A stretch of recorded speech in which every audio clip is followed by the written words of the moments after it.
Ode to a Nightingale by Keats. My heart aches, and a drowsy numbness pains my sense, as though of hemlock I had drunk, or emptied some dull opiate to the drains 1 minute past, and Lethe wards had sunk. 'Tis not through envy of thy happy lot, but being too happy in thine happiness, that thou, light-winged dryad of the trees, in some melodious plot of beechen green and shadows numberless, singest of summer in full-throated ease. Oh, for a draught of vintage that hath been cooled a long age in the deep-delved earth, tasting of flora and the country green, dance and provincial song, and sunburnt mirth.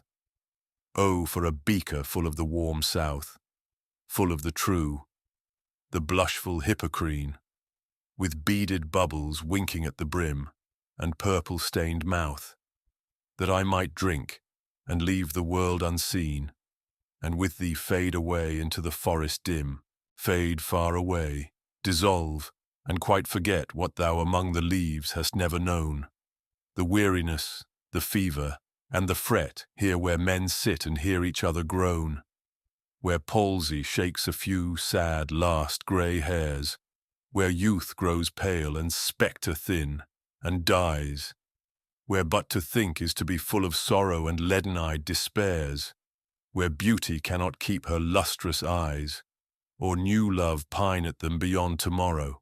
Away, away, for I will fly to thee, not charioted by Bacchus and his pards, but on the viewless wings of poesy, though the dull brain perplexes and retards. Already with thee, tender is the night, and haply the queen moon is on her throne, clustered around by all her starry fays. But here there is no light, save what from heaven is with the breezes blown through verdurous glooms and winding mossy ways.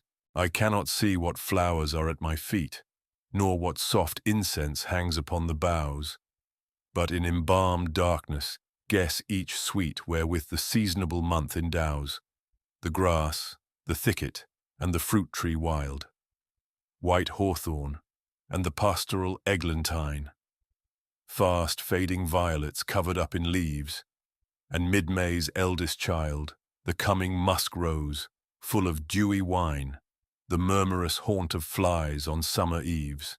Darkling I listen, and for many a time I have been half in love with easeful death, called him soft names in many a mused rhyme, to take into the air my quiet breath.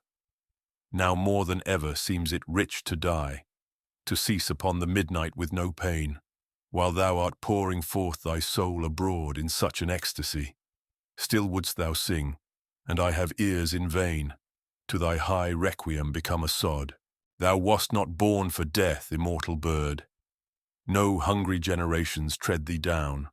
The voice I hear this passing night was heard in ancient days by emperor and clown.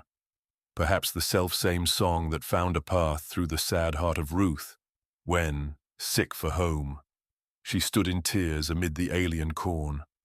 The same that oft-times hath charmed magic casements, opening on the foam of perilous seas, in fairy lands forlorn, forlorn. The very word is like a bell to toll me back from thee to my sole self.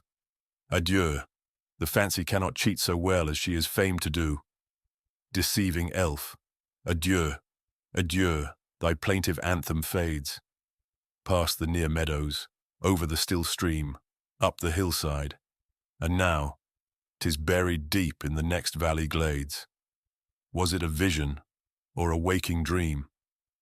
Fled is that music. Do I wake or sleep?